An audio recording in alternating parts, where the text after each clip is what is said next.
It all began with a hunch, a piece of desolate, forsaken land that seemed ordinary to anyone without the necessary expertise, except for Parker Schnabel. The term alone sounded daunting, but what Parker discovered beneath the dust wasn't mere gold. It was destiny, dominion. He has never trusted appearances, and I was confident it had nothing more to offer. Parker ceased questioning Doug. Season 18 marked more than just another chapter. It marked a watershed moment. When Parker Schnabel set his sights on Dominion, it wasn't an impulsive buy. Rather, it was a gut decision supported by instinct, experience, and a great deal of risk. The claim came with a price tag heavy enough to make anyone hesitate, millions of dollars, no guarantees, and the clock was ticking on an already brutal season. However, unlike most miners, Parker chose to play it safe and wait for better odds. Despite facing the unknown and the mounting pressure, he pressed forth, not dabbling but plunging headfirst into a risk that might have demolished his entire organization. It's a lot to take in. This is just the beginning of my struggle, and you need me to succeed. It's not enough to simply meet quotas or keep the crew paid. We must also rewrite the rules, raise the bar, and redefine the boundaries of modern gold mining.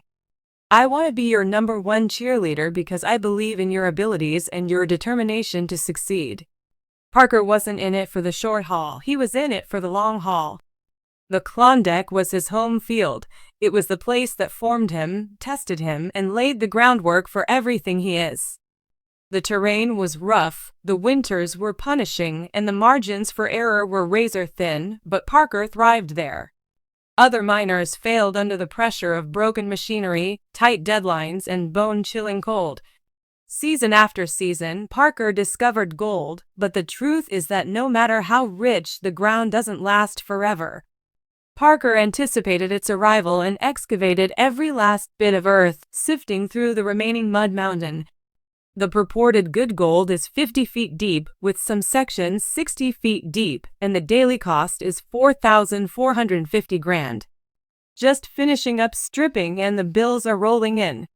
At the moment, we're only cutting at the airstrip, but even the renowned Klondike fields are showing symptoms of weariness. As for Parker, who doesn't sit around and wait for opportunities to present themselves, he's got it made. It was time for him to evolve, so he went searching for more than just gold. He wanted to find the next big frontier, something unexplored, overlooked, or both, something that could change his entire legacy. Instead, he coasted, settled for decent returns, and built new doors. Wow, this is all quite strange. After 5 years of searching, we finally found a large project. I should be ecstatic, but instead he wanted to revolutionize the game completely, not settle for another season of good enough or preserve his position. After you beat the clown, there's nothing left, but only remaining is to surpass it. The results were absolutely mind-blowing. In only 1 week, Parker and his crew were able to extract 55 pounds and 55 of gold from Dominion. This isn't just any ordinary success story for miners. It was the stuff of legend. Over the course of the season, that on-week outburst was merely the tip of the iceberg. It was a phenomenon, a gold rush within a gold rush, the type of find that suddenly transforms the course of a season and potentially an entire career. What's shocking is that Parker's operation kept hitting pay dirt at an astonishing rate. By the time the final gold was weighed, his crew had discovered 7,381.1 ounces of gold, which is equivalent to about $11.476 million. This isn't air, it's actual, cold, hard gold extracted from the earth, one load of dirt at a time. Can you tell me what happened? I really like this plan. Did the previous miners overlook the signs? Did they not dig deep enough? Or was it something else entirely? This huge treasure came from land that Dominion had silently ignored, dismissed as spent or unworthy. Perhaps all they noticed was Parker. He observed all of the popular shows that people viewed. How does he do it? What's the secret behind his seemingly unstoppable success, especially when so many others in the same industry struggle just to stay afloat? Parker Schnabel wonders as he watches gold dealers make millions of dollars. The solution is actually rather straightforward. While some people celebrate a large windfall by buying expensive automobiles or going on costly vacations, Parker plays the long game. Parker opts for an other path. He is not after wealth but rather long-term viability. Instead of frivolously wasting his money, he reinvests it, uses it to enhance his business, and views every dollar as fuel for something greater and more lasting. Modernizing machinery to boost productivity and achieve higher quality claims he prioritizes showing up over showing off. On a never-ending quest for gold, some miners do it for fun, while others use increasingly sophisticated tactics and equipment. Potter pursues expansion. Year after year, he not only met but surpassed output targets, transforming modest claims into million-dollar gold locations. This was not accomplished by chance but by tireless planning and laser-focused execution. Having an intransigent will to achieve nothing less than perfection, he became more efficient by working smarter, digging deeper, and managing more closely. Gold mining isn't for the faint of heart. It's not glamorous, it's not easy, and it's certainly not forgiving. The mental and physical demands of the job are enough to break most people before they ever see a grain of gold. The industry is built on sacrifice, grit, and sheer willpower. On a daily basis, it is the amount of dirt needed to move just 1 ounce of gold can be enough to fill half of an Olympic swimming pool. This amounts to hundreds of tons of dirt. The cost of the fuel alone can drain up to $2 million in a single season, and that doesn't even account for the labor, equipment, weather, and constant threat of machinery failure. Grinds everything to a standstill, but Parker Schnabel never lets up. To him, this ruthless speed is normal, expected, and standard. What the rest of us would consider a debilitating, taxing workload is simply another day in Parker's world. When the going gets tough and the crew feels like they've run out of steam, Parker stays focused, relentless, and unfazed. He doesn't give a hoot about exhaustion, instead viewing it as a sign that he's getting closer to the finish line, so he keeps pedaling even when the road turns to mud and the skies threaten everything he's built. There is an incalculable cost to every ounce of gold that Parker Schnabel extracts from the earth. Despite his unwavering determination, success, and record-breaking achievements, there is a hidden cost that requires careful consideration.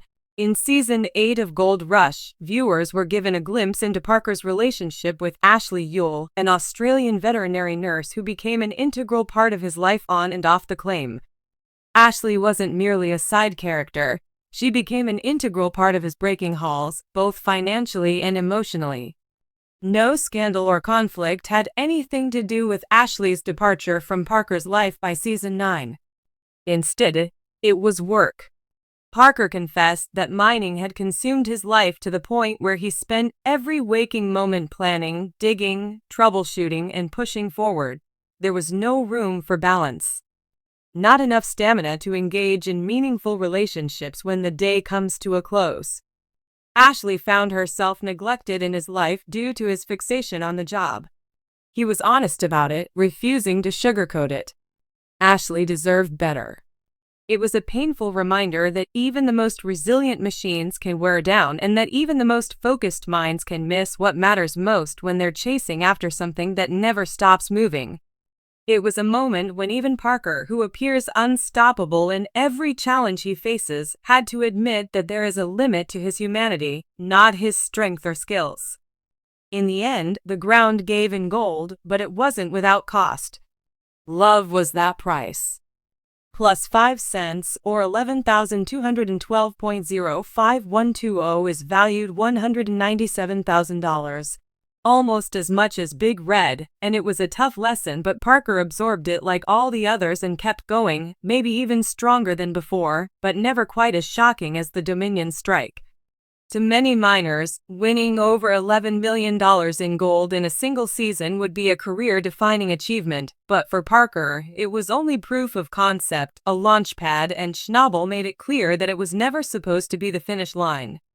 Dominion wasn't just a stop along the way. It was a declaration that Parker was taking his business to a whole new level. He was no longer content to be a Yukon miner working familiar territory. In a big strategic shift during the winter, Little Flake Mining partnered with Metallic Minerals to acquire a large 3.4-mile stretch of gold claims at Australia Creek in the Yukon. This acquisition is one of the company's most important to date. In order to assess the site's potential and prepare for a high-impact mining operation in the spring, Parker's crew drilled 400 test holes. This isn't just dirt being moved around. Australia Creek is thought to hold undiscovered gold reserves of millions of ounces, which could surpass even Dominion's riches. The excitement and anticipation surrounding this site go beyond mere excitement. It's driven by expectation. While others dream of becoming rich, Parker aspires to be better, not only than his competitors, but also compared to the previous year. That is the true difference. Parker Schnabel views his mining site as more than just a controlled chaos, a sprawling mess of dust, diesel, and gigantic machines ripping through the earth. It is his playground, a place he has even called his sandbox. This one, however, is massive, unpredictable, and covered in grime, but to the outside world, it appears to be nothing less than mastery. Parker's sandbox is filled with toys that are far from ordinary. Instead of cheap shovels, there are multi-million-dollar heavy-duty machines that can gnaw through soil and produce gold. Each of these machines serves a purpose for Parker in his game. All actions are premeditated, with each fastener in place and each gasoline gallon used.